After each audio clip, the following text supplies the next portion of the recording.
നമസ്കാരം, മെട്രോ മാറ്റിനിയിലേക്ക് സ്വാഗതം. മലയാള സിനിമയിൽ ജനപ്രിയ നായകനെന്ന വിശേഷണത്തിലൂടെ പ്രേക്ഷകരുടെ മനസ്സ് കീഴടക്കിയ പ്രമുഖ നടനും നിർമ്മാതാവുമാണ് ദിലീപ്. കോമഡി വേഷങ്ങളിലൂടെ അഭിനയ ജീവിതം ആരംഭിച്ച് പിന്നീട് ഒട്ടനവധി പ്രണയ ചിത്രങ്ങളിലും മാസ് ആക്ഷൻ സിനിമകളിലും കുടുംബ ചിത്രങ്ങളിലും നായകനായി തിളങ്ങാൻ ദിലീപിന് കഴിഞ്ഞിട്ടുണ്ട്. എങ്കിലും നടിയെ ആക്രമിച്ച കേസുമായി ബന്ധപ്പെട്ട വിവാദങ്ങൾക്ക് ശേഷം ദിലീപിന്റെ സ്വീകാര്യതയിൽ കാര്യമായ ഇടിവുണ്ടായിട്ടുണ്ട്. സംഭവം നടന്ന 8 വർഷത്തിന് ശേഷമാണ് വിധി പറയുന്നത്.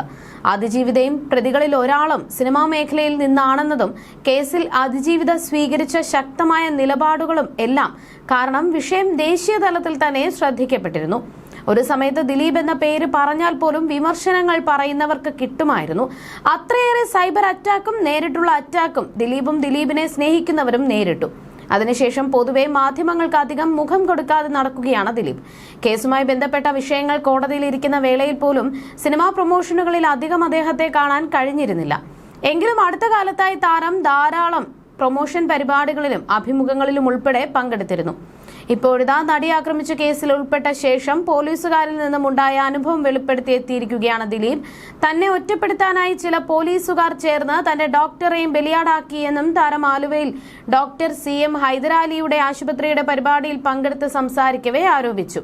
ആദ്യമായാണ് കേസുമായി ബന്ധപ്പെട്ട് താൻ അനുഭവിച്ചതിനെ കുറിച്ച് പൊതുവേദിയിൽ നടൻ സംസാരിക്കുന്നത്. വെറുതെ വായിൽ തോന്നിയ ഓരോ ആരോപണവും ഉന്നയിച്ച് ജനങ്ങളുടെ മുന്നിൽ തെറ്റിദ്ധരിപ്പിക്കുക ആയിരുന്നുവെന്നും ദിലീപ് പറഞ്ഞു. നടന്റെ വാക്കുകൾ ഇങ്ങനെയായിരുന്നു: ഒരേ കാലഘട്ടത്തിലാണ് ഞാനും ഡോക്ടറും ഒരു ഫേസിലൂടെ കടന്നു പോയിക്കൊണ്ടിരുന്നത്. എന്റെ വിഷയത്തിൽ എന്നെ ഒറ്റപ്പെടുത്താൻ, ഒരു ഐലൻഡ് പോലെയാക്കാൻ ഒരാളുടെയും പിന്തുണയോ സഹായമോ ഇല്ലാതിരിക്കാൻ വേണ്ടി കുറച്ച് പോലീസുകാർ ചേർന്ന് പല പരിപാടികൾ ഒപ്പിച്ചപ്പോൾ പാവം ഡോക്ടറെയും പിടിച്ച് അതിൽ ബലിയാടാക്കുകയും വളരെ മോശമായിട്ടുള്ള രീതിയിൽ ചിത്രീകരിക്കുകയും ചെയ്തു. എനിക്കതിൽ വലിയ സങ്കടമുണ്ടായിരുന്നു. കാരണം എന്റെ പേരിൽ പാവം ആ നല്ല മനുഷ്യൻ എത്ര ബലിയാടാകുന്നു എന്നത്. വെറുതെ വായിൽ തോന്നിയ ഓരോ ആരോപണവും ഉന്നയിക്കുക, ജനങ്ങളുടെ മുന്നിൽ തെറ്റിദ്ധരിപ്പിക്കുക, നമുക്കൊന്നും പറയാനും പറ്റില്ല. നമ്മുടെ കൈയും കാലും കെട്ടിയിട്ടിട്ട് അടിക്കുക എന്ന് പറയുന്ന അവസ്ഥകളായിരുന്നു കഴിഞ്ഞ 8-9 വർഷക്കാലം.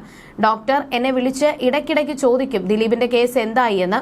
ഞാൻ പറയും അത് അടുത്ത ആഴ്ചത്തേക്ക് മാറ്റിയെന്ന്. അപ്പോൾ ഡോക്ടർ പറയും ദൈവമേ അപ്പോൾ എന്റെയും മാറ്റുമെന്ന്.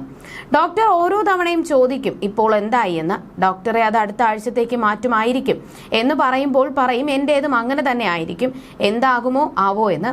ദിലീപിന്റെ കേസിലെ കോടതി പരിപാടികൾ പോലെ തന്നെയാണ് ഇപ്പോൾ എന്റെയും കാര്യങ്ങൾ പോയിക്കൊണ്ടിരിക്കുന്നത്.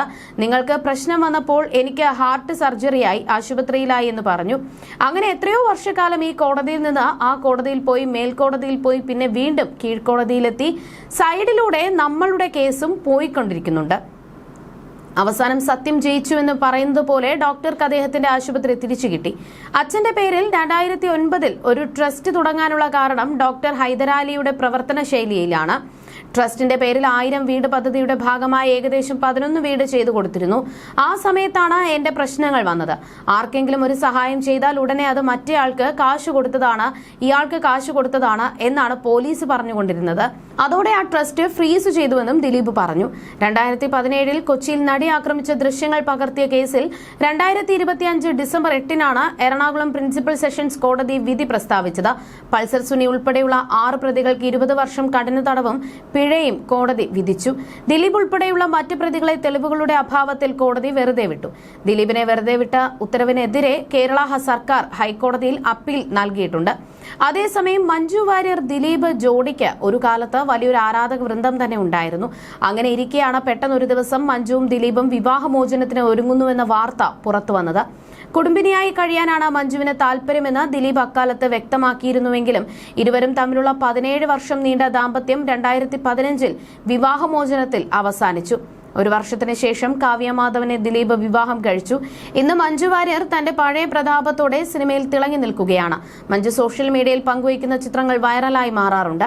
സോഷ്യൽ മീഡിയയിൽ എന്ത് പോസ്റ്റ് ചെയ്താലും അതിലെന്തെങ്കിലും വ്യത്യസ്തത ക്യാപ്ഷനിലെങ്കിലും വരുത്താൻ ശ്രമിക്കുന്ന ആളാണ് മഞ്ജു വാര്യർ. എന്നാൽ ഇത്തവണ ഫോട്ടോ തന്നെ വളരെ വ്യത്യസ്തമാണ്.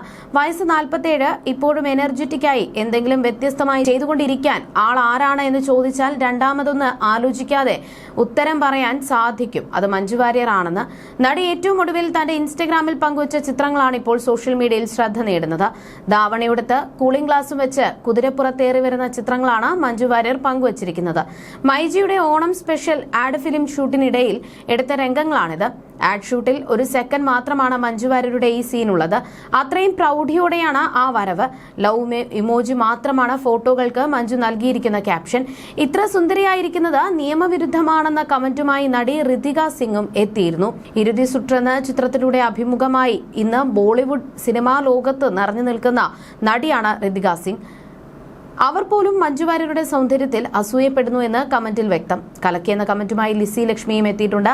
ഈ വരവ് കാണുമ്പോൾ കൃഷ്ണകുടിയിൽ ഒരു പ്രണയകാലത്ത് എന്ന ചിത്രവും സമ്മർ ഇൻ ബെത്ലഹേം എന്ന ചിത്രവും ദയ എന്ന ചിത്രവും ഒക്കെ ഓർമ്മ വരുന്നതായി ഓരോ ആരാധകർ പറയുന്നുണ്ട്.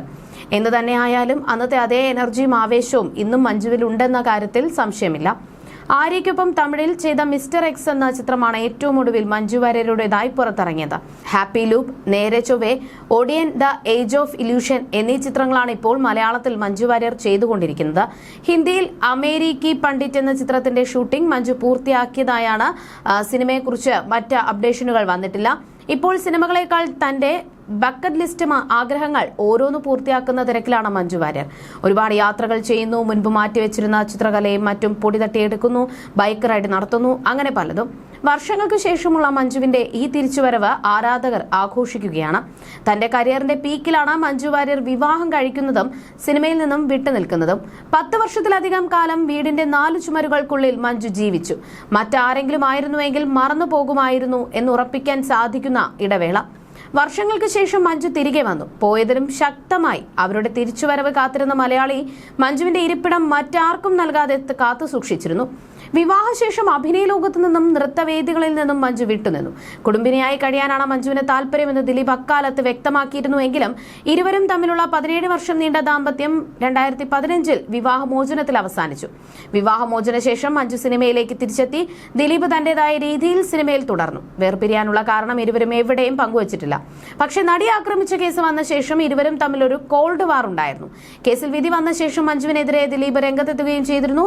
2014 ജൂലൈയിൽ ദിലീപിന്റെയും മഞ്ജു വാര്യരുടെയും വിവാഹമോചന കേസ് നടന്നുകൊണ്ടിരിക്കുമ്പോൾ വന്ന റിപ്പോർട്ട് അനുസരിച്ച് ബന്ധം പിരിയുമ്പോൾ ജീവനാംശം വേണ്ട എന്ന് പ്രമുഖ താരം തീരുമാനിച്ചിരുന്നു. വിവാഹമോചനത്തിനായുള്ള നടപടികൾ എടുത്തപ്പോൾ മുൻ ഭർത്താവ് വാഗ്ദാനം ചെയ്ത സ്വത്തുക്കളോ പണമോ തനിക്ക് വേണ്ടെന്ന് നടി തീരുമാനിച്ചു എന്നാണ് അന്ന് മാധ്യമങ്ങൾ വെളിപ്പെടുത്തിയത്. ഇതുകൂടാതെ മഞ്ജുവിന്റെയും ദിലീപിന്റെയും സംയുക്തമായ ഉടമസ്ഥതയിലുണ്ടായിരുന്ന ഏകദേശം 80 കോടി രൂപ വിലമതിക്കുന്ന സ്വത്തുക്കൾ നടന് തിരികെ നൽകുകയും കൂടി ചെയ്തിട്ടാണ് നടി പടിയിറങ്ങിയതെന്നാണ് അന്നത്തെ റിപ്പോർട്ടുകൾ സൂചിപ്പിച്ചത്. ഈ വിവരം പിന്നീട് മഞ്ജു വാര്യരുടെ അഭിഭാഷകനുമായ ബന്ധപ്പെട്ട വൃത്തങ്ങൾ ശരിവെക്കുകയും ചെയ്തിരുന്നു. 2014 തുടക്കം മുതൽ തന്നെ ഇരുവരും വേർപിരിയുകയാണെന്ന് വാർത്തകൾ വന്നിരുന്നു. എന്നാൽ അതേ വർഷം ജൂണിൽ ദിലീപ് എറണാകുളം കുടുംബ കോടതിയിൽ വിവാഹമോചന ഹർജി ഫയൽ ചെയ്തതോടെയാണ് വാർത്തകൾക്ക് സ്ഥിരീകരണമായത്. ദിലീപ് കുടുംബ കോടതിയെ സമീപിക്കുന്നതിന് ഒരുപാട് മാസങ്ങൾക്ക് മുൻപ് തന്നെ മഞ്ജു വാര്യർ തന്റെ അച്ഛന്റെയും അമ്മയുടെയും അടുത്തേക്ക് താമസം മാറിയിരുന്നു എന്നാണ് റിപ്പോർട്ടുകൾ വന്നത്. എന്നാൽ തൃശൂരിലെ പുള്ളിൽ സ്ഥിതി ചെയ്യുന്ന കുടുംബ വീട്ടിലേക്ക് മഞ്ജു എത്തിയത് ഒറ്റയ്ക്കാണ്.